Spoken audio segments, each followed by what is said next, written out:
Business करना है Germany में. Well, in this video, I covered the 3 ways you can open your own business in Germany.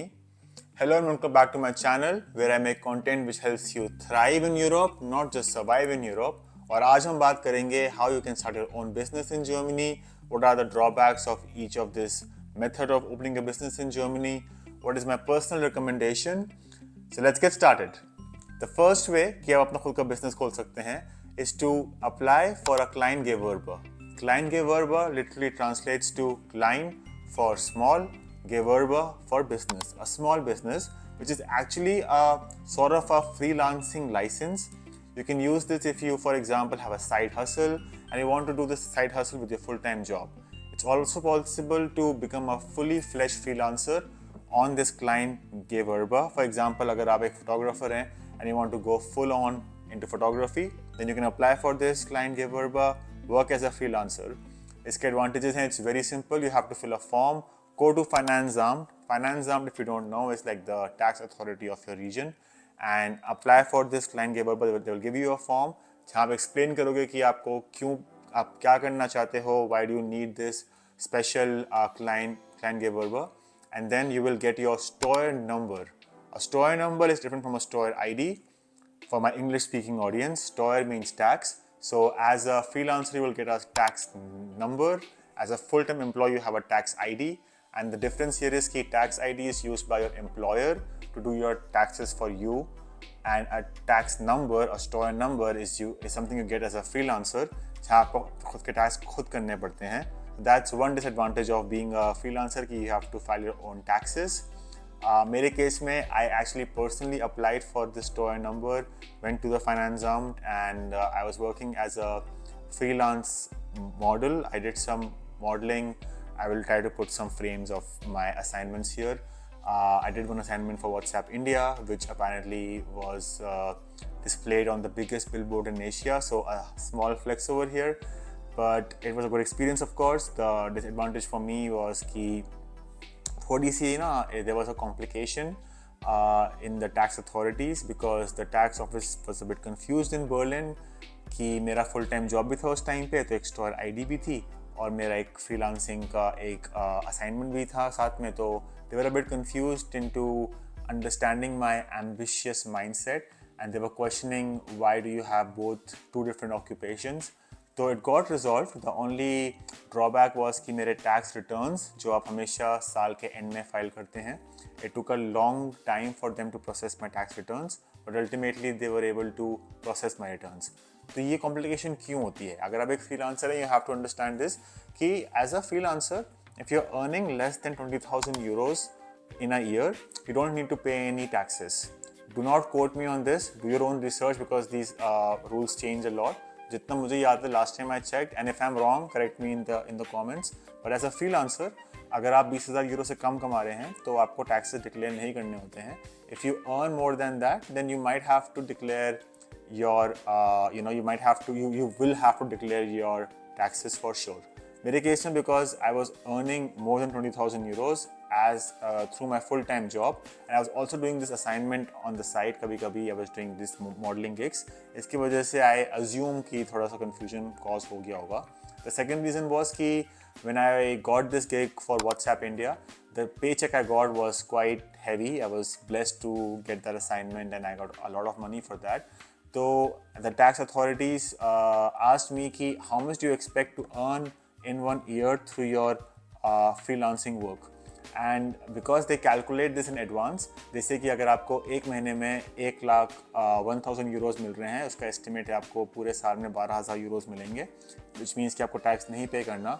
But if as per their estimations, you might earn much more than 20,000 euros, they will already tell you कि आपका tax आपको इतना pay करना पड़ेगा. And it is possible कि वो आपको बोलें कि आपको हम इतना, अगर आप इससे कम काम करते हो, we will give you the money back to you. But they might ask you to keep that money aside जो आपको taxes में pay करने पड़ सकते हैं at the end of the year. So थोड़ा सा complication है, ज़्यादा नहीं है. If you just sit with a good tax advisor, they will be able to sort everything for you. There are a lot of good apps which will help you calculate how much tax to pay. You can open a special bank also as a freelancer. मैंने अपने bank के recommendation एक दूसरे video में दिए हैं, but to quickly again give you a recommendation, you can open a freelancing account with Revolut. They have Revolut Pro, or you can also use Bunk, because Bunk actually gives a lot of features as a freelancer for you to manage your invoices and your payments. The second way to open your business in Germany is sole proprietorship. इसमें you go and you tell the notary in this case कि I want to start a business as a sole proprietor, and इसका मुझे इतना experience नहीं है, to be very frank with you, because मैंने इस form of business में कभी ऑपरेट नहीं करा है, but I have a acquaintance of mine who is currently working as a sole proprietor and building his company. So he was also it wasn't that difficult for him to get all the permissions and all the licenses. The disadvantage of this particular way is कि as a sole proprietor, if you have the vision to scale your company and you expect to get investors in the future, it might be difficult for you to convert into a corporate entity and then sell your shares to your potential investors.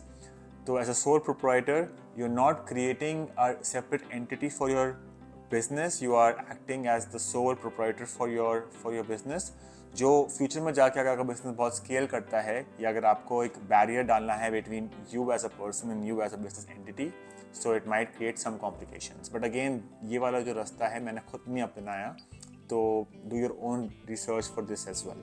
The final way which I have actually tried and tested myself is forming a UG, which in English would be UG, जो basically क्या है, Germany में is a mini business entity.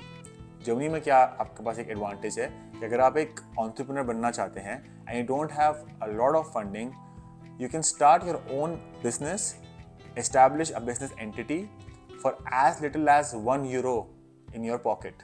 तो अगर आपके पास €1 भी है अपने जेब में, तो आप उस €1 को लेके you can go to a notary and say that I want to establish my own business entity. Here's my €1. This is my capital, and please help me establish this company for me. जब ये company काफ़ी अच्छा करेगी, when this company will do well, you will earn good money and you have an evaluation of €25,000.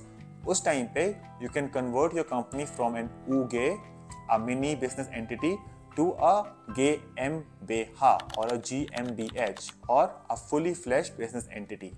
आपने बहुत देखा होगा कि जो जर्मन कंपनीज हैं उनके आगे GmbH लिखा होता है. So the GmbH is an American equivalent to an LLC or a limited liability corporation. और जर्मनी में that is GmbH, और उस GmbH का मिनी वर्जन है UG, जो मैंने खुद अपने बिजनेस के लिए खोला था. I opened my own restaurant in Germany. उसकी भी मैंने वीडियो अलग से बनाई हुई है कि क्या गलतियाँ करी मैंने and what happened to the business, so do check it out. But UG का एडवांटेज ये है, जिसमें मैंने पहले भी मेंशन करा, कि you don't need a lot of investment. You can start your own UG for as little as €1.